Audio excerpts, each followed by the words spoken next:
So there is a shorter term issue and there is a longer term issue. The shorter term issue is coming out of COVID, the whole world, obviously difficult times, and then we go straight into this situation, one with the oil prices spiking up. So unless you're an oil producing country, not a happy thing.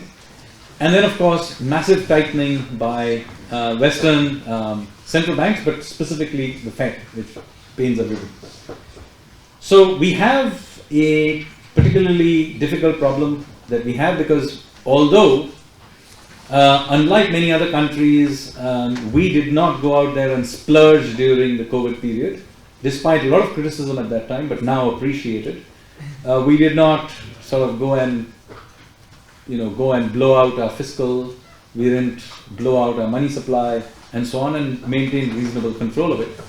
Our macroeconomic fundamentals didn't go spiraling off kilter like, say, in Europe or US or UK.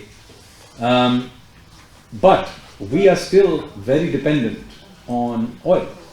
And this specific thing is a major thing to us because it filters through ultimately to inflation. So, although our inflation is at 7% lower than what is perhaps a 9% or thereabouts in Germany, and I think it will spike up now to something like 12-13% in the UK, maybe even higher. US also is, I think, 8-9% somewhere thereabouts.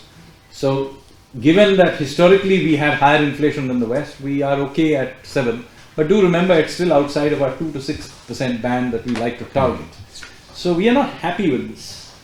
Secondly, it is also impacting our current account because our economy is clearly rebounding. We are probably going to see 7% GDP growth. It will be the highest in the world. But you can't sustain this for very long. If your growth is 7% and the rest of the world is much, much lower, then there will be an imbalance in your current account because your export markets are clearly growing much slower than your import market is. And even if you do some amount of export market capture, it's not sustainable eventually.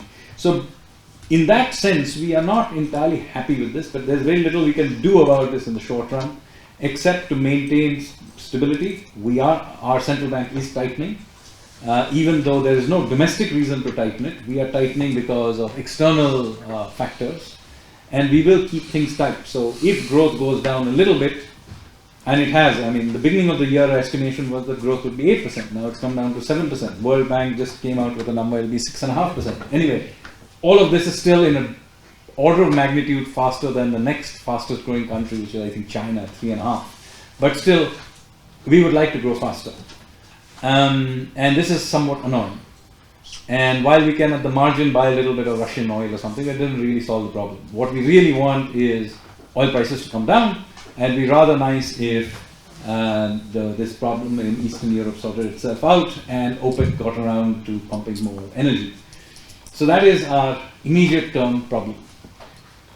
Longer term, however, there are some good things that I can say about India, which I think will stand us in very good stead in the next decade or so.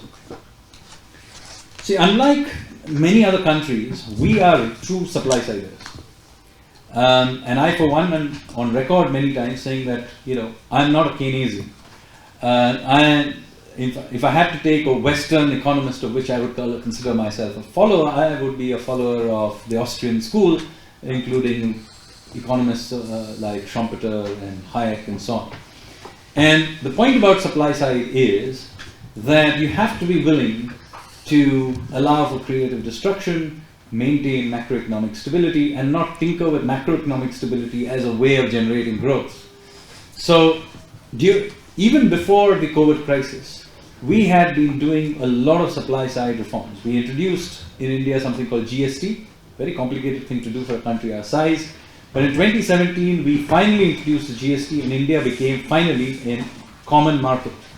Before that, every state had its own indirect taxes, and it was actually more difficult for Mumbai to trade with Delhi than it was for Mumbai to trade with Shanghai. There were so many internal taxes. So they were all removed, and we got an internal market. Similarly, we got ourselves an insolvency and bankruptcy code with real teeth. We went and actually bankrupted some of India's largest companies, which were inefficient but had been somehow carrying on because they were politically connected.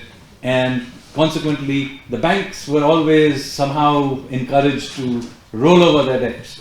So huge companies went bankrupt, painful to say the least, and as the person who was sort of partly in charge of taking India through that cleanup of the banks and the insolvency process, let me say, very painful, complicated thing to do. But we bankrupted large numbers of companies. India's then largest airline, Jet Airways, was allowed to fail. Everybody thought that would be cataclysmic. No. What happens is that fell apart, new airlines came and they grew. It turns out nothing very bad happened. One of India's largest steel companies, SR Steel, wanted to go bust. Oh my God, it goes bust, so many thousands of people will... No. It was liquidated, sold to somebody else who is now expanding it, and more jobs have been created. So as a result of this, our supply side is actually in good shape.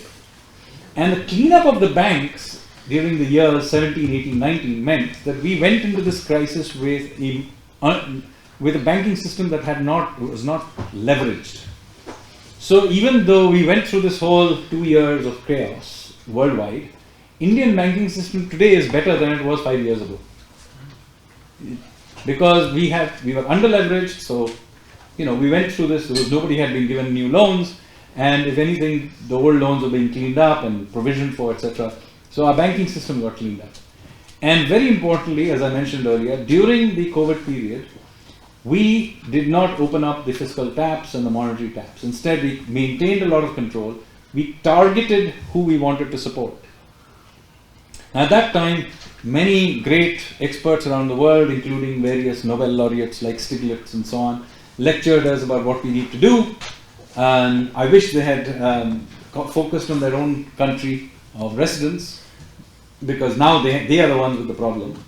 But the fact is, we targeted the support to the very poor through something called the Jan Dhan scheme, i.e. in India, as you may be already aware, every Indian has an ID card, and that ID card is linked to a bank account and to a mobile telephone number. And that's called Jam Trinity. And through that, we are able to transfer money directly into the accounts of anybody in this country. I believe Germany is trying to do this right now. In recent times, so it's all highly biometrical. All my thumbprints are there, my iris scan is there, and so on. There's no way for me to avoid identification.